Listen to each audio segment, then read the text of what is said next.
Since 2004, players have been captivated by the fast-paced, over-the-top action in Far Cry, and after years of waiting, the time has finally come to take on a new adventure on the island of Yara. Hey there friends, it's Kodiak here, one half of the team behind Legacy Gaming, and welcome to our ultimate preview video for Ubisoft's upcoming game, Far Cry 6.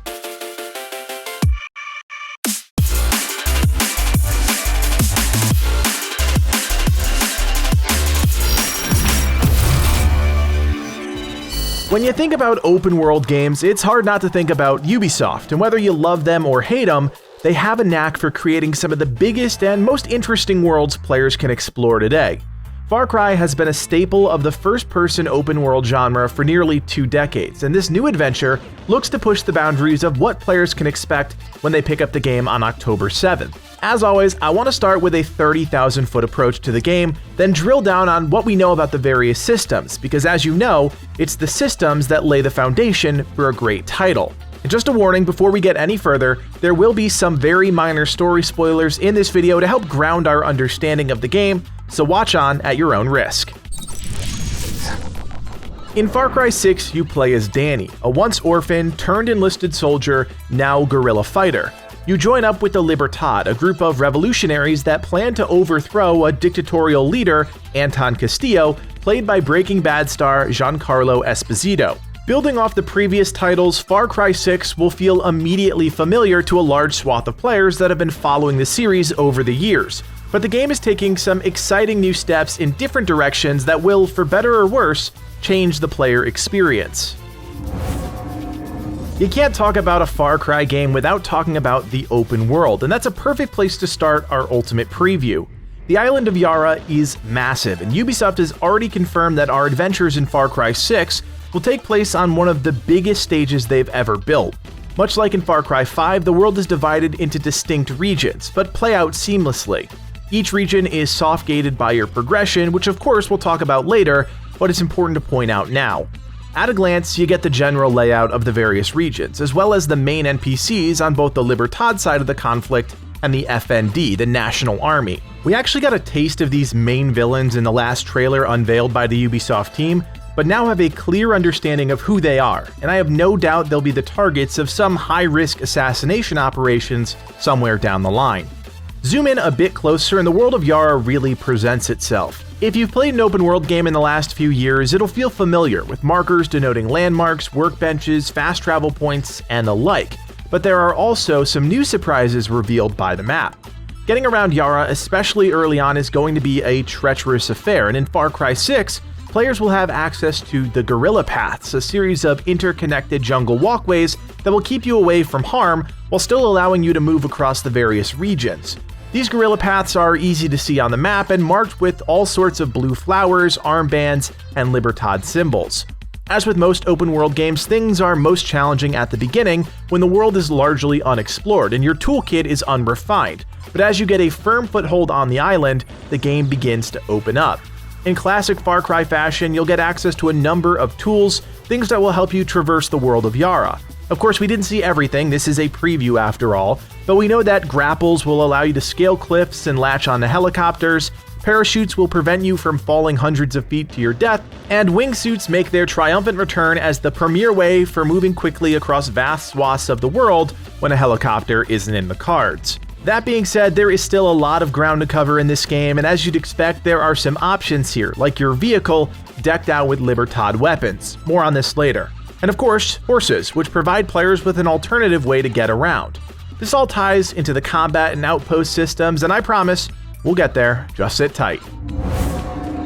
Getting around Yara is one thing. Fighting a 300,000 person army armed with just a few rifles, well, that's something else entirely. Far Cry 6 is taking a huge step away from the progression systems of old and tying it all into weapons and armor, so we're going to have to lump everything together into this one section of the video. We have to start with the good stuff, the Supremo backpacks. These have been showcased since the very first trailers dropped and act as a sort of ultimate ability. We got to look at a few of them, including the Volta, which allows players to trigger an EMP blast that knocks enemies over, disables security systems, and enables vehicle hijacking. Other backpacks like the Furioso allows players to shoot upwards, blasting a trail of fire on the ground and an AoE around them. The fun doesn't stop, and backpacks like the Exterminator, which is a rocket launcher variant we've seen in multiple trailers, and the Medico, which allows you to rapidly heal, self-revive, and heal nearby allies, provide players with options to fit their playstyle. Everything from the Supremo backpacks to the guns we'll talk about in just a minute can be customized at a workbench, and it's clear that this is really the star of Far Cry 6. Talk about your modifications, there is no shortage of weapons, attachments, and augmentations players can make to their guns to make them truly unique. Things like the Supremo backpacks can be modified in multiple ways.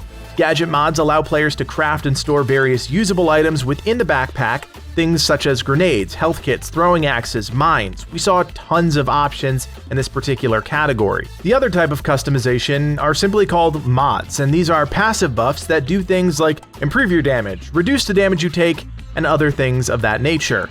From what we could see, everything is accessible with a few crafting materials, and once unlocked, players can mix and match mods, gadget mods, and attachments to their heart's content. Workbenches are scattered liberally around the island, which means you're never too far from making a few tweaks to your loadout. Backpacks are nice, but it wouldn't be a Far Cry game without an arsenal of weapons to check out. There are, of course, the classics like rifles, SMGs, LMGs, snipers, bows, launchers, and new to the series, revolver weapons, inspired by the guerrilla nature of the Libertad fighting force. These are definitely the most interesting weapons players will find in the game, and we've actually seen a number of them in previous trailers and gameplay snippets. Things like La Clavadora, which is a makeshift crossbow that fires a massive bolt capable of impaling enemies, or the Tostador, a flamethrower, that shoots flames. Other weapons like El Susuro, a nail gun cleverly named the Whisper, a type of railgun named Zusito, and El Muro, a shotgun shield combination, make for some really interesting weapons. These revolver weapons, as well as the standard rifles and such, can all be modified at a workbench. Most of the traditional weapons can be tweaked with a muzzle, optics, pointer, as well as the ability to change the ammo type. The revolver weapons are a bit more unique and can be adjusted using revolver slots that change something particular based on the nature of that specific weapon. When all is said and done, you're not just bringing one weapon into a fight. You're packing enough heat to take on an army, and that includes 2 primary weapons, 1 revolver weapon, a sidearm, and your Supremo backpack. I mentioned before that progression looks very different in Far Cry 6, and I wasn't joking. You've already seen a bit of this with the weapon mods, but the Ubisoft team doubles down on the idea with the armor. There are 5 slots: head, chest, legs, hands, and feet, and each item you equip will provide you with certain passive bonuses. From what we can tell, these items also work as sets, so if you're looking to stack a particular bonus or stat, all you need to do is track down the gear and equip each piece, and more so than ever, that's going to be a big part of the equation. The island of Yara is massive, we've established that, but what's really surprising, at least at the onset, is the density of things to see and do. Returning to the game are outposts, a staple of the Far Cry series. Like in virtually every other Far Cry game, you scout out the enemies, identify your plan of attack and assault, going in loud or sneaking around and stabbing people in the back. New to the game are 2 smaller types of hardpoint locations. The first are checkpoints. These are smaller outposts built on roadways, guarded by a few soldiers and adorned with a massive billboard. If you're driving along the road and hit a checkpoint too fast, you'll hit a set of spike traps that will render your car pretty much useless. This is why having a horse around isn't such a bad idea, as they're not impacted in the same way. In terms of clearing a checkpoint, it's pretty simple. Kill the enemies, blow up the billboard, and claim some loot. Military targets are another thing you'll have to deal with, and while they function pretty much the same as an outpost or checkpoint, they are usually outfitted with an anti-aircraft gun. Blowing that up will free the airspace around the military target, which means you can hop in a chopper and fly around without fear of being shot down. As we discussed before, loot is the driving force behind progression in the game, and each of these objectives will be pivotal to acquiring new gear. Each location also contains a locked room or chest, and players will have to track down the key hidden somewhere in the vicinity in order to access additional weapons and armor. As you're clearing outposts, checkpoints, and the like, you'll most likely stop a few dozen times to collect resources. Everything from metal and gunpowder to medicine and gasoline are up for grabs, and you'll need all of it to craft new attachments, unlock mods, and build expansions to your Libertad base. Unknown to the public until recently, there's actually a small base building component within the game, and while it's nothing crazy, it's another way to help players progress as they take back Yara from Castillo and the FND. Players will be able to outfit their base with things like the Hideout Network that gives players access to the wingsuit and opens up hideout locations along the guerrilla paths. Other buildings like the guerrilla garrison improve the efficiency of the revolutionaries fighting by your side. Each building provides you with a specific benefit, and it all ties back to the crafting resources you find when out in the world. If you are looking to step away from the revolution even more, there are things you can do, mainly treasure hunts. If these play out the way I think they will, we're talking about true optional content here that really allows players to stretch their wings and get away from the somewhat guided adventures of the main story. You'll have to talk to locals to gain insight into specific locations and legends, and then follow those clues to trigger the actual hunt, which can range from following pelicans flying across the map to diving into caverns littered with traps. Treasure hunts end with, you guessed it, treasure in the form of weapons and armor. There are also plenty of collectibles to track down in the form of honor idols, which will take players to some really strange and interesting areas that don't actually have any story ties but still manage to tell a micro story. Finally, if you're really looking to slow things down, you can pull up a chair and play a round of dominoes, wagering your skills on some Yaran pesos. If you're anything like me, you're beyond excited that Giancarlo Esposito is bringing the villain Anton Castillo to life. He's a masterful actor, and it's already clear that his character will help bring the story of Yara to life. If you've watched any of the trailers, you already know what's going on, but let me at least set the stage. You play as Dani, who is a native to Yara. You're an orphan that eventually joins the FND as a conscript, but get out and attempt to escape the island. Things don't go as planned, and Castillo manages to stop you from leaving, trapping you on the island. This is where the game really picks up. Castillo is a ruthless dictator obsessed with money and power, and using Viviro, a medicine derived from the tobacco grown on the island, he's making bank, selling it to the world, enriching himself, while forcing locals to work under grueling conditions as poverty and imprisonment become the norm for many that live on the island. As you slowly take back Yara, you'll fight across the various regions, taking out key targets like Admiral Benitez, Sean McKay, Maria Marquesa, and General Jose Castillo. Each has a stranglehold on a various part of Castillo's operation, and it's your job as a gun for hire within the Libertad to stop them and inch closer to your goal, killing Castillo.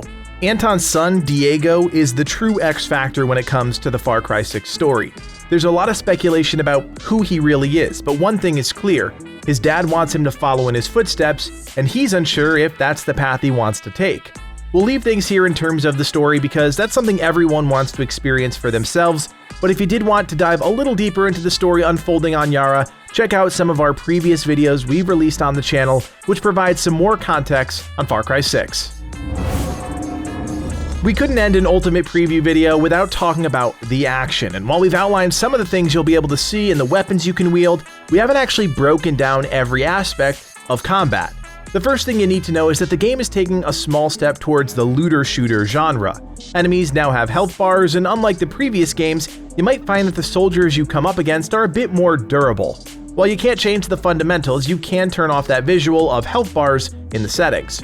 Enemies also come in more flavors than ever, and using your phone, you can identify targets, figure out what types of ammo they use and are vulnerable to, and what special abilities they bring to the table.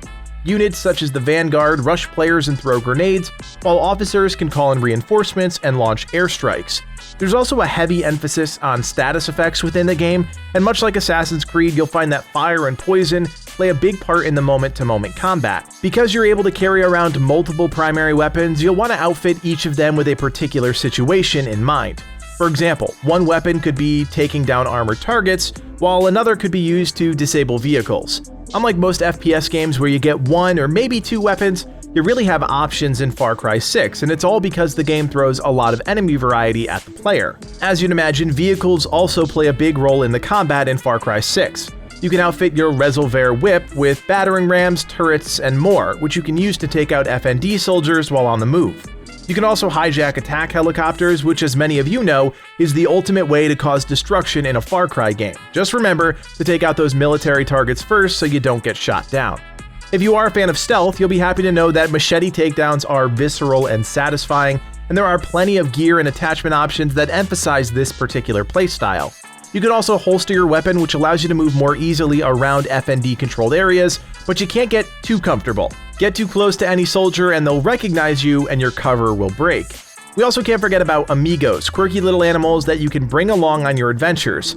Animals like Chorizo, the wheelchair-bound dachshund, will distract guards, allowing you to sneak by them or kill them with a quick stab through the heart, while other less subtle creatures like Guapo the alligator will go toe-to-toe with FND soldiers during a firefight. Each amigo is unique, and by utilizing their special skills, you can unlock improvements that further their usefulness within the game.